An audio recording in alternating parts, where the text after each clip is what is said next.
Well, my friends, 2024 was a pretty good year for Kia. At least it was in the United States. In the United States, Kia's EV sales increased by more than 70% for the entire year. And it really came down to the performance of one car. One car Americans kept saying, we want this kind of car. We want this kind of car for this price. And Kia was probably really the only manufacturer that said, okay, well, here it is. Hello, my friends. Welcome to the channel. I'm Sam Evans. You're watching the Electric Viking. Great to have you with us.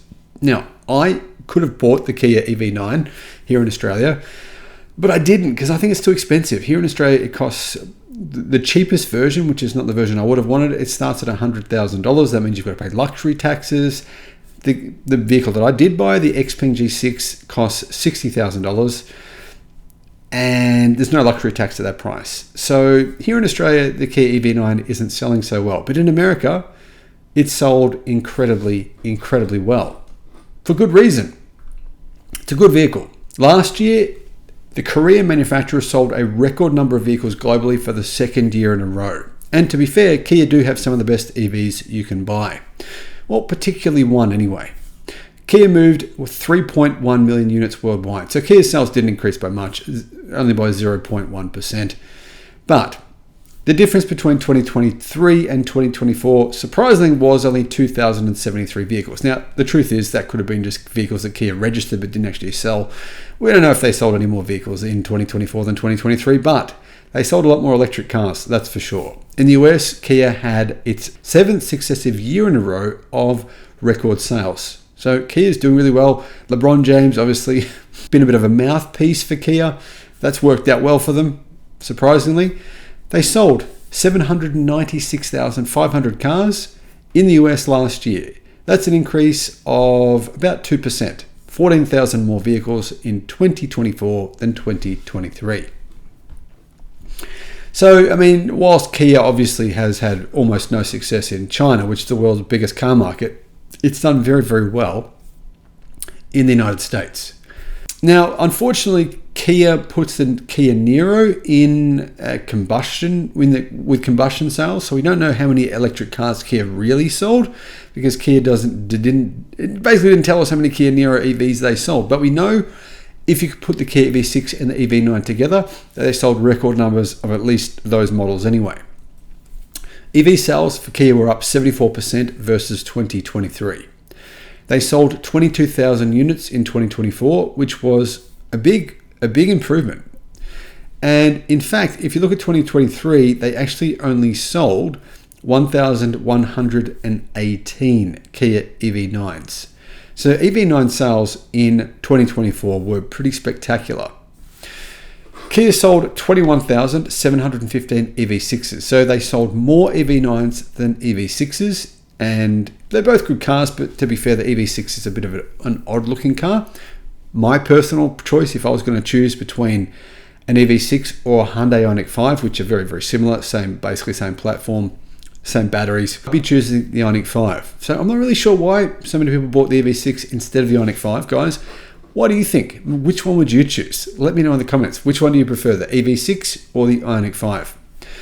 What that means, though, is there was 15% growth in Kia EV6 sales versus 2023. So not a lot of growth in EV6 sales, to be fair. All the growth came from the EV9. And you can see that Kia's growth in vehicle sales in the United States was really tied to its growth in EV sales. Kia is obviously still predominantly an internal combustion engine company in the United States. I mean, that makes up the large majority of their sales. But if they continue to grow their EV sales by around 70% a year, that could mean by 2030 that up to 70 or 80% of all their vehicle sales would be fully electric, possibly even more than that. I think that's a pretty good result, pretty good numbers here. That said, guys, I do think Kia needs to speed up the EV sales. I mean, globally, the reason their sales haven't increased is because China's have. Let's be frank. It's a zero-sum game. The automotive industry is not getting any bigger. If Kia's vehicle sales worldwide are not going up, then whose is going up? Well, BYD's is going up. Zeekr's is going up. Xpeng's is going up. All these Chinese manufacturers, their EV sales are going up. Almost all of them did. I mean, SAIC, GM, these joint ventures between legacy automakers, they're not. but pretty much every Chinese brand sales are going up. So if Kias aren't, they will be disrupted by these Chinese companies. So what I'm saying here is Kia need to do everything they can to make more affordable EVs. Now, they do have the Kia EV5 and the EV3. The EV5 is made in China. It uses a BYD LFP blade battery. It has basically BYD all through the car, BYD motors. It's basically a BYD with a Kia badge on the front. It's not quite that simple. I mean, it's, the seats are made by Kia. The steering wheel, it's made by Kia. The dash as well, the screens, I think they're made by Kia. Anyhow, that's a relatively affordable car. It's a similar price to a Tesla Model Y, but it has less range and less interior space and less power, slower charging speeds.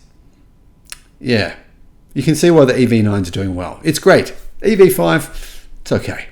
Guys, let me know what your thoughts are. Where do you see Kia in 2030? I honestly think they will be disrupted. And the biggest reason for that is simply the fact that still around more than 80%, about 85% of their sales worldwide are internal combustion. That is going to evaporate over the next few years. So Kia needs to make a lot more EVs, get a lot more people into their EVs. Otherwise, they will lose sales, no question, to China. Thanks for watching.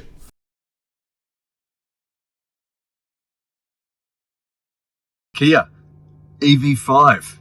What are my thoughts? Is it a good deal? Should you go and order an EV5?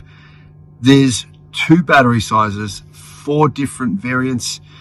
A lot of people think it's really good value. They've seen the price, they're thinking this is a Tesla Model Y beta, but I actually don't think it's even a rival for the Tesla Model Y. There's a few things that people are overlooking.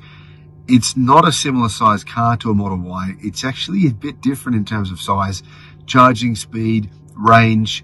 Those are things that I think people are kind of not realizing. The EV5 is not really a direct competitor to a Tesla Model Y or even an Xpeng G6. But is it still worth buying? Is it worth having a look at? Well, I'm coming to you from California right now.